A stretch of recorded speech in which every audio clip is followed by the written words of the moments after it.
Folks, welcome back to the iHealth channel, iHealth Radio, the NBC network, with your host, Hurricane Age. New day, new show, new guest, great topic, a topic that we all can use and we all can be participating with, we all should listen to.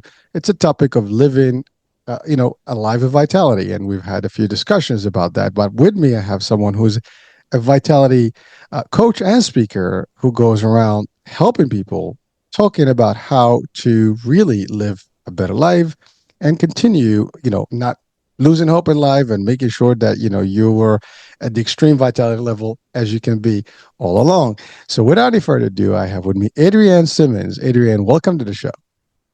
Good morning, and thank you so much for inviting me to be a guest on your podcast recording. I really appreciate that. Oh, no, it is a pleasure. And vitality is a big deal. I mean, I refer to it all the time in different discussions. I mean, when we talk health and wellness and stuff, and it is something that I think we should all be looking into, right, as an option for life, because without it, life will have no meaning. But so before we get into the deep dive, and I know we're pressing time, let's talk about your journey that got you into this, because there's a story behind why you are going into this journey, talking to people and helping people. Yeah, absolutely, there is. My story, I like to call my story lost and found, because that's what happens in life when we have something, we take it for granted, we assume it's always going to be there until we lose it. I was born with boundless energy, hurricane, 20s, 30s, and even up to my late 40s. I was just full of energy from sunrise to sunset. Those who knew me well used to call me the Energizer Bunny. Remember that commercial on TV and the bunny's going like Keep that? Keep going. Exactly. So that people who knew me well said, you know what, Adrienne, you're the Energizer Bunny.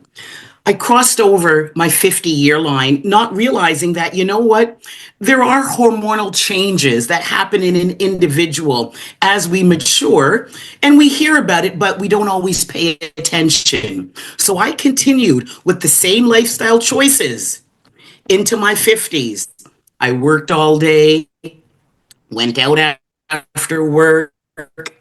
When my daughter left for university, it had only been my daughter as a single mother, so she's left now. I'm in the house by myself. So I'm experiencing that, that syndrome, empty nest syndrome. And because I was always so involved in my daughter's life, with her now gone to university, I'm coming home to an empty house. And it just didn't feel right. So to fill that void, I started not coming home. So initially it started with just going out to a restaurant, but then I'd come home at 9. I'm still sitting there with nothing to do. Then I said, you know what? Well, I hear that there are clubs happening. So I started discovering clubs. So after the restaurant, I would find myself at a club till maybe 11 and 12. That was fine. But what happens when you get into that environment? You start hearing about after hours. And it's like, well, you can party from 2 o'clock till 6 in the morning. So for me, long story short, it went from just a restaurant till partying after hours. And what can I say? After a while, it takes a toll on your body, because I went out after work. I was doing the after hours. I was doing a whole lot of drinking. I got involved with some drugging. I'm going to be very honest with you. And I also started dousing myself with coffee, because you know what? You need to keep yourself awake. Because one thing I never messed with is I still always went to work the next day. Even if I got home at 6 in the morning, it was a couple of coffees and let me get to the office. So after a few years with that type of behavior, my body said, you know what? I can't hold you up anymore. And I started to slow down. I gained about 25 pounds over about a 2-year period.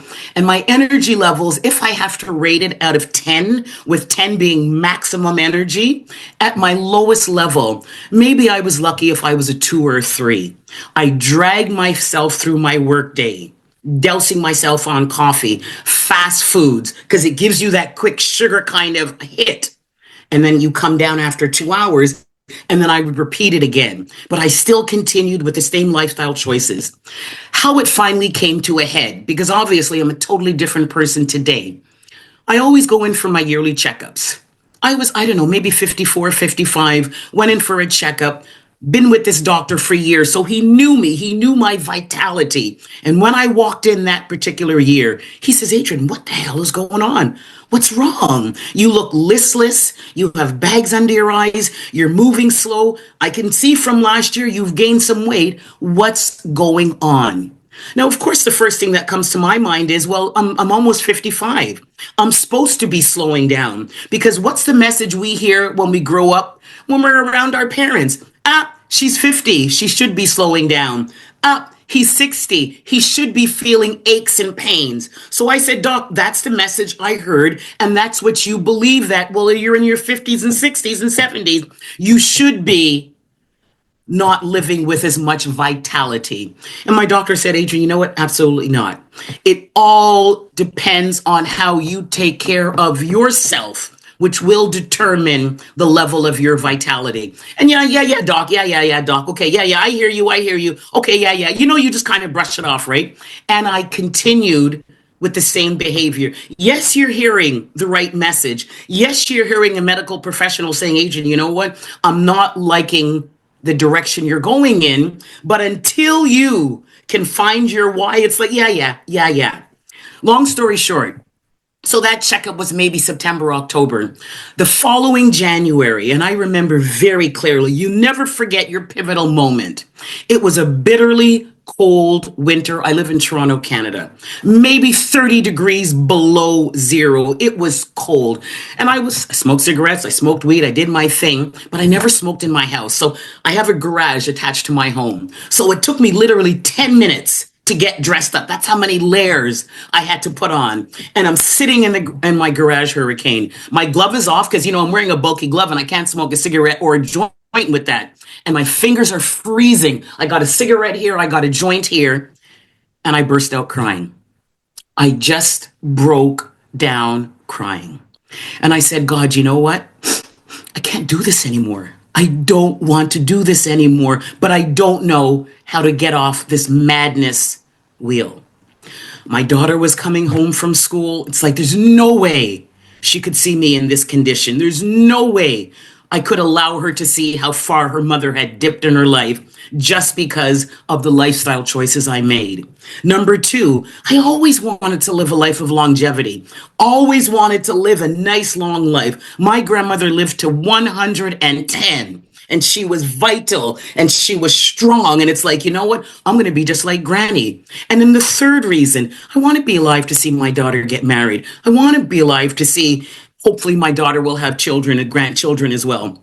And last but not least, hopefully everybody in your audience remembers Miss Betty White. She was a comedian, an actress, and Betty White was working right up until 99 when she died, still producing sitcoms. And for me, Betty was my role model because she represented a person of vitality in her 70s, 80s, and 90s. And for me, it's like, I'm going to be just like Betty White. Long story short, so sitting in that garage, bawling out to God, asking for divine intervention. Maybe I was there for an hour, came inside, went to bed, and continued. What I noticed, Hurricane, though, over the next couple of weeks, I didn't seem to have that same drive to go out and spend all night out. And I didn't know where it came from. I just said, okay, well, I guess I want to stay home.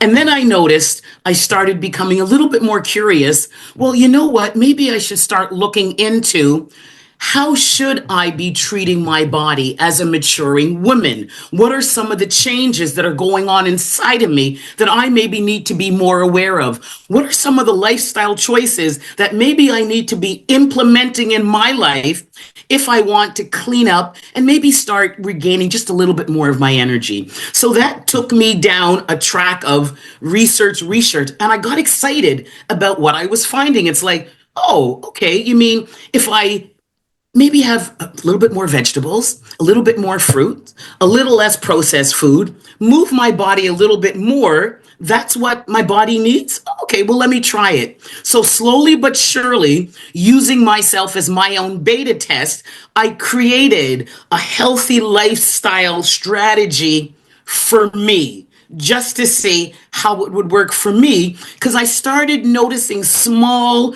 improvements in my energy level. I was going out less to the clubs and eating out less. I was at lunchtime, I was making the effort to maybe go for a walk as opposed to just sitting at my desk, kind of scrolling through my phone.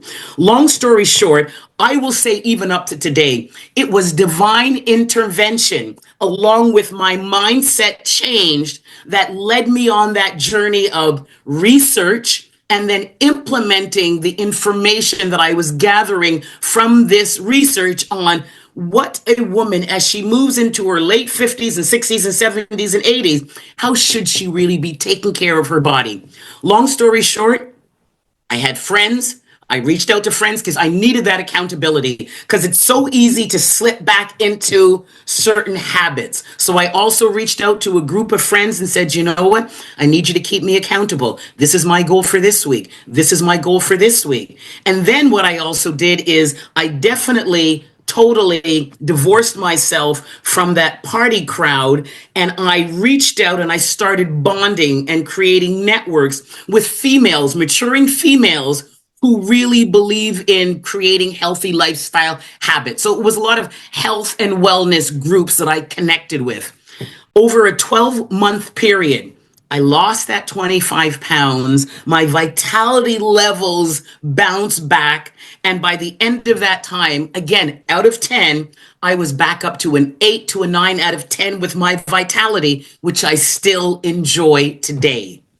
Now, as a result of my renewed, rejuvenated energy, people started complimenting me. Adrienne, all of a sudden, you just look so energetic. You're just so full of energy. I see a light in your eye. Your skin looks tighter and it's more firm and you're glowing. And it's like, well, you know what? I just made some slight lifestyle choices. Let me tell you what I did. Maybe you can implement it in your life. And I realized people were hungry for this information because they remember seeing me like that. And now they're seeing me like this. And it's like, well, if Adrienne can do it, and look how bountiful of energy she is, maybe I can do it as well too. And that's when that light bulb came on. It's like, you know what? As a coach, I was just a health and wellness coach, which was fantastic. But I realized that energy seems to be a commodity for people living with fatigue and brain fog. If you don't have energy, it's a commodity. People want to have more energy because most people want to have a life of a little bit more activity and pleasure and enthusiasm and fun. And that's when I created my Energy Edge, Unlock Your Body's Energy Potential coaching program. And that's when my focus became, I moved from just health and wellness to specifically niching with energy, because everywhere I looked around, when you are out of a certain situation and you're in a new situation, you start now observing all these people with fatigue.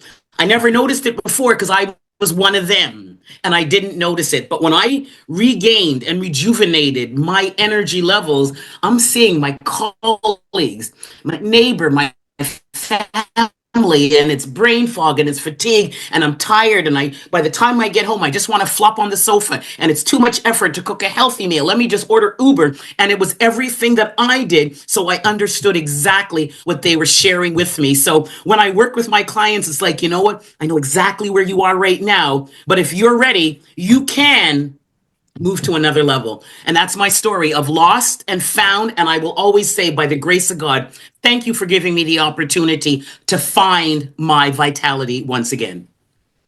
Well, well, I have to say, Adrian, whatever it is, you are a 10 in my book. I mean, your energy level is way there. I love it. I mean, it just oozes out of the screen. Trust me. I mean, anyone watching or listening right now, other we had a couple of disruptions in the net, just a look, but very, very little. But really, the energy is just powerful, and it's amazing because I feel it. I know that people watching and listening are going to feel it, and your story is very powerful because it is, as you said, it's a lot of people out there.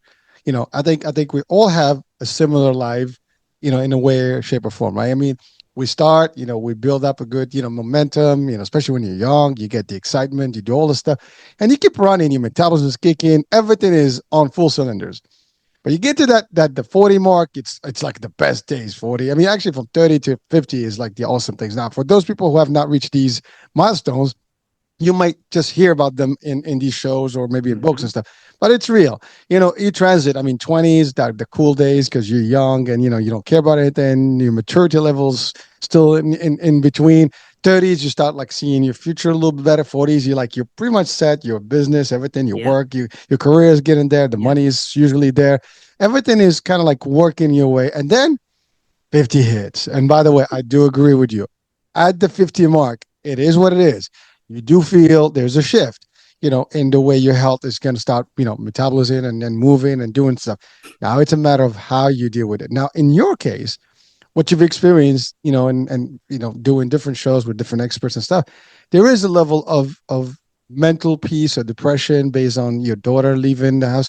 And by the way, that is a big thing that we all do. We all have different elements in our life and moments where we do get a little bit of a depression. I don't think Mhm. anyone is what do you call it, like immune from it, right? Immune. I think we all have the capability. If not, we've experienced it at a point or another. We all feel like I don't want to do Hmm. anything. It's bad. Or an event in your life hits and you're like, oh, that's it. You almost want to give up. Now, I have experienced exactly the same thing personally a couple of years back.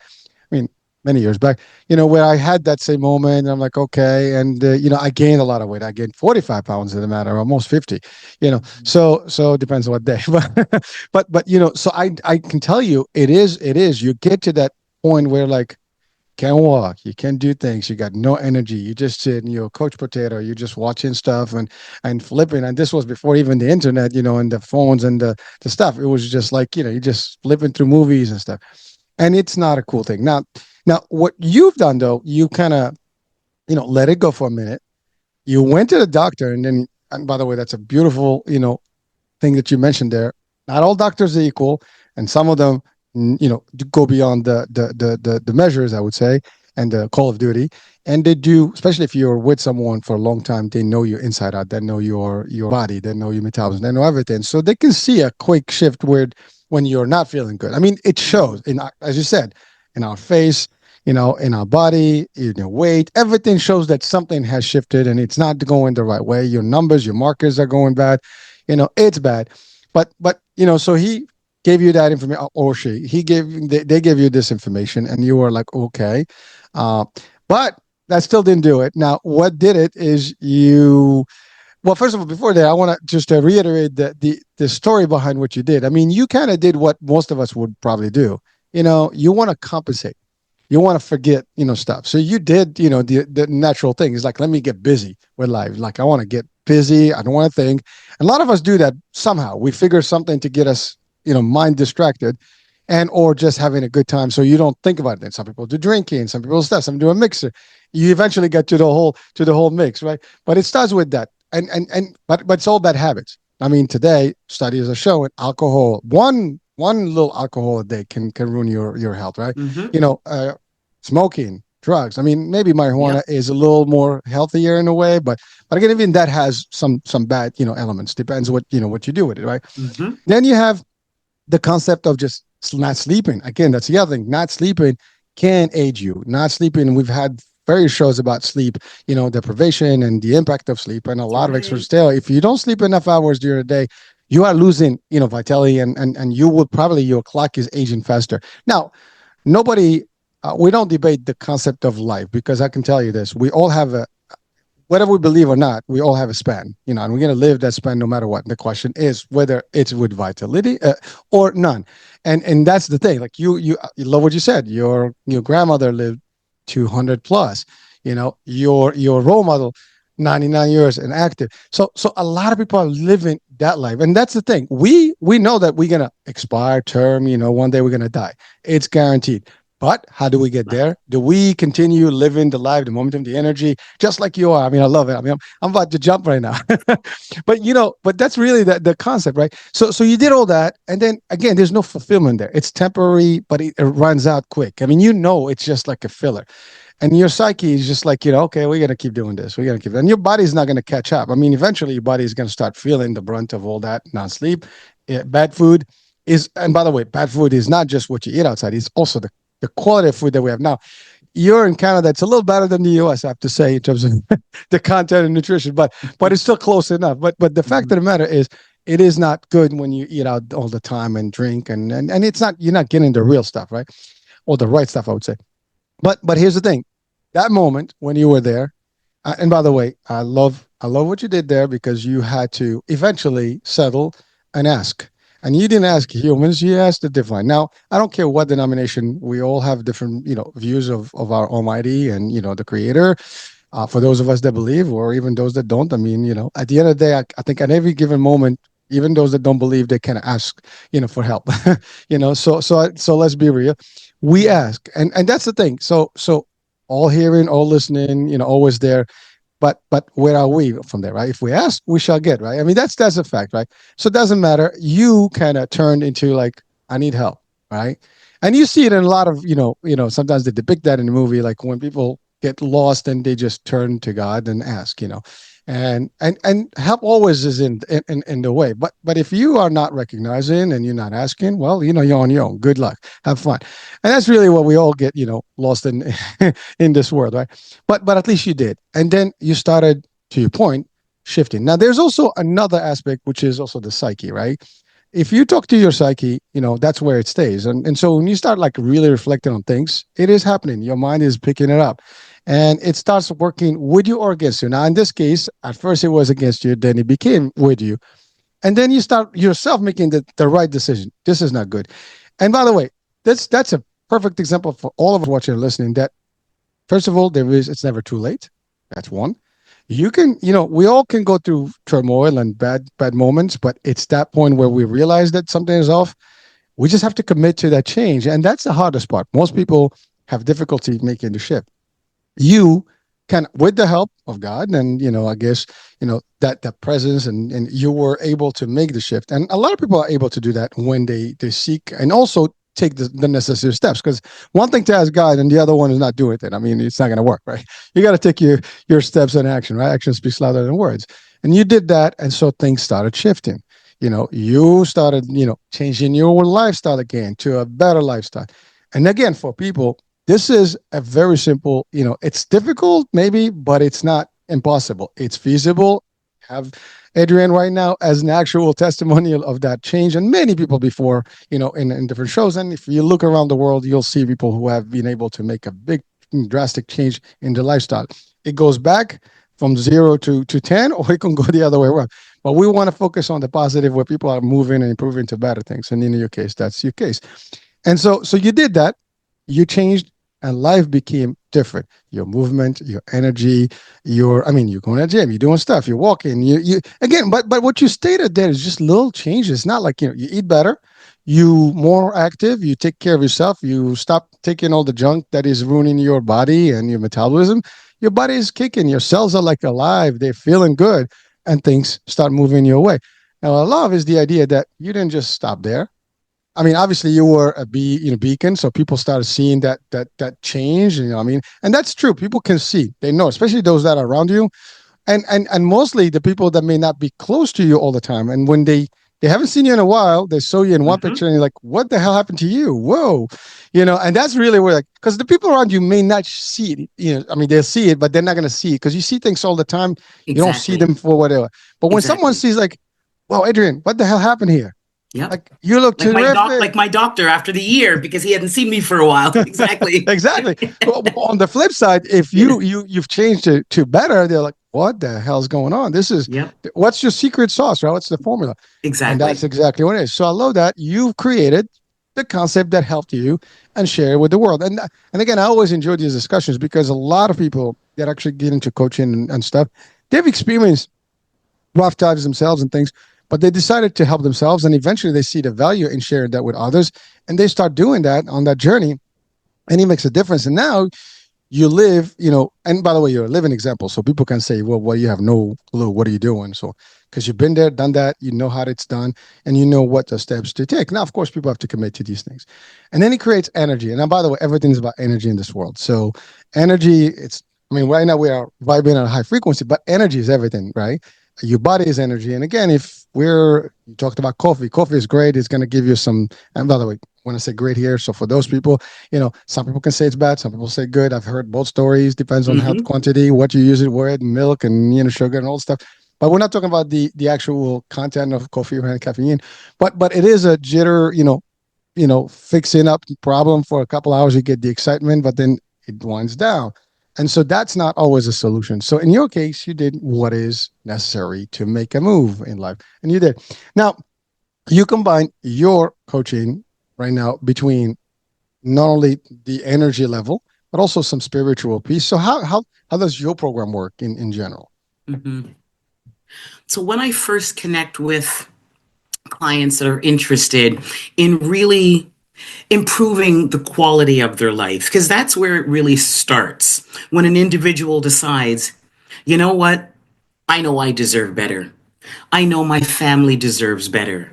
I know I've always wanted to do more in life, but based on the current quality of my life, I just don't have the oomph to move forward. So for me, I start off with, let's look at your current dimensions of wellness. Because as human beings, we are made up of 8 key dimensions of wellness: emotional wellness. We have our nutritional wellness, our physical wellness, our intellectual wellness, our occupational wellness, our mental wellness, our social wellness, our spiritual wellness, and of late, our environmental wellness.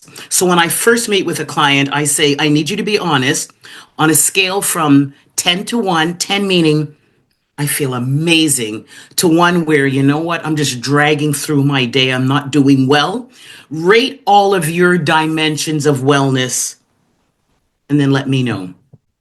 Most people that I work with are being absolutely blatantly honest. And when they share their results, we will focus on any dimensions that they rated 5 and below, because they may be the dimensions that are sucking your body's precious energy because you're not fueling that dimension with what it needs. So we start at ground zero. How are you doing with your dimensions of wellness? And I put a strong focus on your mental wellness because it really starts with our mind. We know we're supposed to eat right. We know we're supposed to get up and move around. We know we're supposed to surround ourselves with a positive social kind of a peer group. We know that we are supposed to be spiritually connected and aligned with other living organisms. But a lot of us as human individuals, I know it, but I'm not living it. So there is a disconnect. And the disconnect comes with your mind has not made that connection strong enough to say, you know what, it's non-negotiable. Like for me now, it's just non-negotiable. It's non-negotiable. I just don't drink pop. I don't drink juice. I don't eat certain kinds of food. It's just non-negotiable because at the end of the day, I have now come to understand, you know what, our bodies, if we give our bodies what it needs, our bodies in turn will reward us with what we need. And what we need is a healthy, vital body. So for me, it's okay, okay, sweetheart, what do you need? I need this, Adrienne. I need whole foods. Adrienne, I need movement. Adrienne, I need to emotionally feel happy, so make me feel happy today. Adrienne, I need to have beautiful, happy, positive thoughts. I say, okay, that's what you need. And that's what I give Adrienne. And in return, Adrienne gives me vitality 8 to 9 out of 10 to 10 every day. Hurricane, I get out of bed. I'm good to go throughout my day. I'm good to go in the evening. I'm good to go because I feed and fuel her with what she needs. I equate it to premium car. You're driving a premium car. What kind of fuel are you going to put in your car? We will put premium fuel in our car, but we put junk in our body. So when I work with clients, I say, why are you worth less than your car? Even if you're just driving a Chevrolet, even if you're just driving a Honda, people will put premium fuel. They will maintain, they will regularly take care of their car, but you see themselves? I work with people with the mindset. Why do we put ourselves last? We put our family before ourselves. We put our jobs before our health. Everything goes before our health. And I've come to realize because we take ourselves for granted. We figured, you know what? My body's going to take care of me. And it's only when the body starts to fail. And it's usually starts to fail as we cross over the 50-year line. And that's because all of our life up to then, we've overburdened our body with just a whole lot of garbage. And then again, what about all the toxins in the air, the toxins in our product, the toxins in everything? So there are certain things we can't control. We can't control environmental toxins, but our bodies are fighting that. Plus, our bodies are fighting the choices we make. So, you know what? After a while, your body says, you know what? I'm doing my best, but I can't hold you up anymore. I got to deal with environmental toxins. I got to deal with the plastics that your water you're drinking with this. I got to deal with the microwave. I got to deal with the EMFs from the phones. I got to deal with the cell tower. Our bodies are bombarded 24/7, even when we're sleeping. Our bodies are bombarded with so much garbage. And our bodies say after a while, when we get into our 50s, it's like, you know what? I need your help. So how you can help is you can make personal lifestyle choices for yourself. You can't do anything about the cell towers. You can't do anything about the bacteria and the viruses in the air, but you can do something about what you have control of. So I always start off with, let's get your mindset in sync with what you want. And if you find a powerful enough why, you know you deserve a better lifestyle, it'll come together. It'll come together, but we need to make that connection. We got to make that connection first. Ooh. Well, you talked about mindset there, right? And that's a big deal. And this whole thing is a shift of mindset. It's this is how you look at life versus this is how you look at life.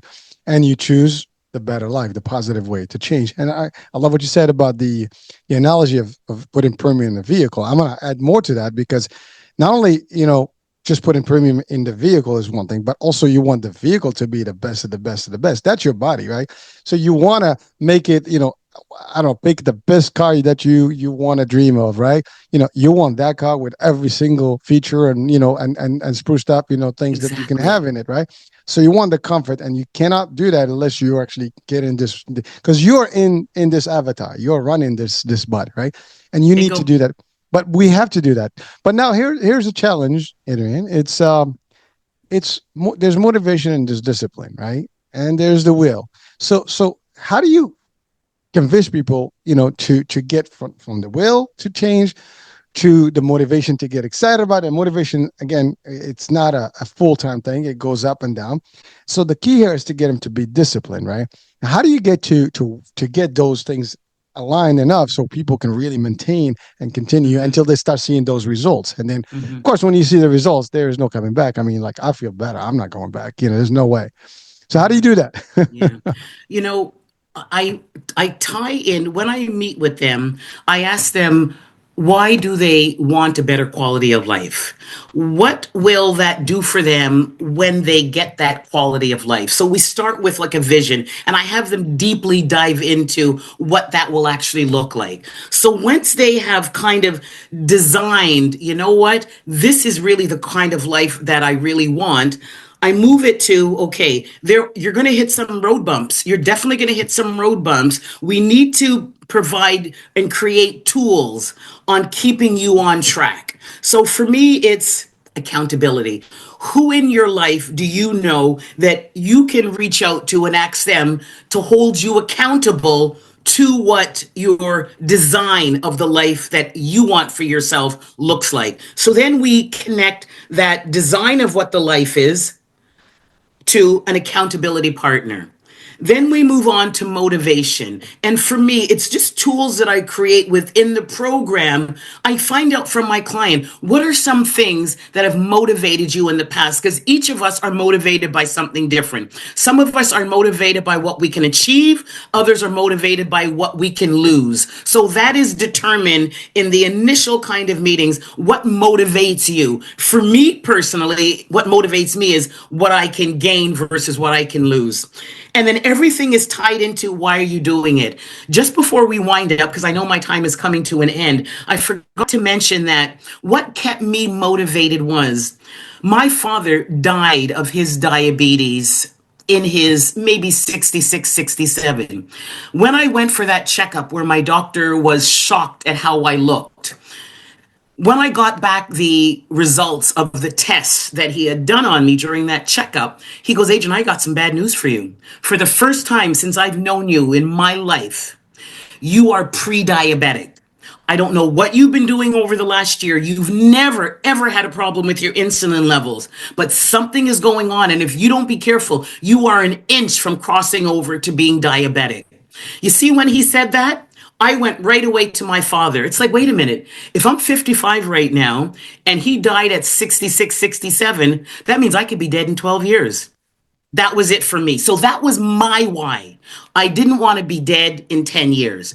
I did not want to disappoint my daughter.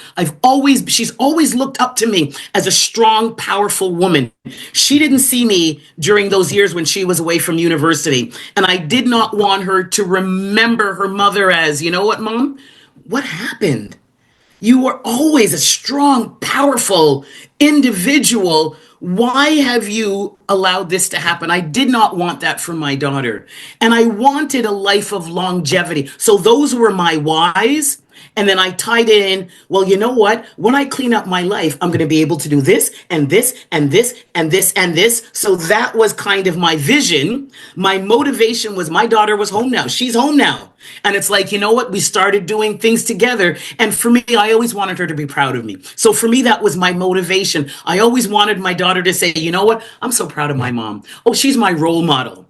And then my accountability, I created that circle of friends that, you know what, you need to check in with me. And if I haven't done it, you need to say, Adrienne, but you had homework to do. You said that you were going to do this here. So I linked it all together. And that's what I do for my clients. I link it all together as we move through that 12-week journey of this is where you are today to we're going to build your vitality by the time we finish in 12 weeks. Ooh, well, that's quite a bit. Well, so I know we're short on time here, but so a couple of things. One is, just a piece of advice that we want to leave our audiences with, and also how can people reach out to you and how can they connect with you and your services? Yeah, absolutely. Piece of advice I always leave with my clients and when I'm on podcasts and when I do public speaking, we can't do anything about the life that we've lived. It's past. But we have every control about the life we have left. So you have to decide with the life that you have left. It could be a week, it could be a month, it could be a year, it could be 50 years. How do you want to live your life? What do you think you deserve? Do you deserve to live a better quality of life because you know you deserve it? Does your family deserve to have you show up fully alert and present for them? Maybe you're helping and supporting aging parents and they need you, they're depending on you. So, with the life you have left and with the people in your life, with even your career, your business, how do you want to start showing up? You deserve to show up fully present. And I just want people to know you don't have to continue living on default. So many of us, we're just on default every day. We're just kind of moving through the day and life is happening to us. We are not designing what we want our life to look like. I want people to realize take back control and you decide the kind of life that you want because you know what? You deserve a life of longevity and you deserve a life of vitality as well too. If you want to reach out to me, my website is currently being rebuilt, but you can send me an email. You can find me at simmons2020a@gmail.com. Living your life with vitality. Ooh. Well, listen, that's a powerful advice. Listen, we've had a very quick 40 minutes, but it's a powerful 40 minutes. And, there's so much stuff in here, folks. If you're watching or listening, take it to the bank. This is the stuff we all need and we need to hear. Sometimes it's best to hear it over and over. And if you can replay this over and over, do it because it's only going to give you that fuel to actually keep running. And you're right. I love what you said. It's not what we've had. We learned from that, but what we have left, let's make it worth, every moment, every single, second of it should be vital and alive, full energy and excitement, right? So that's all there is. Adrienne, thank you so much for being with us today. It's pretty, I wish we had more time, but we you've covered a lot of grounds in the short time we had today. So thank you so much. And that's it, folks. We're wrapping it up. I hope you enjoyed this discussion, and we'll be talking soon. New day, new show, new topic, American Age. Bye for now.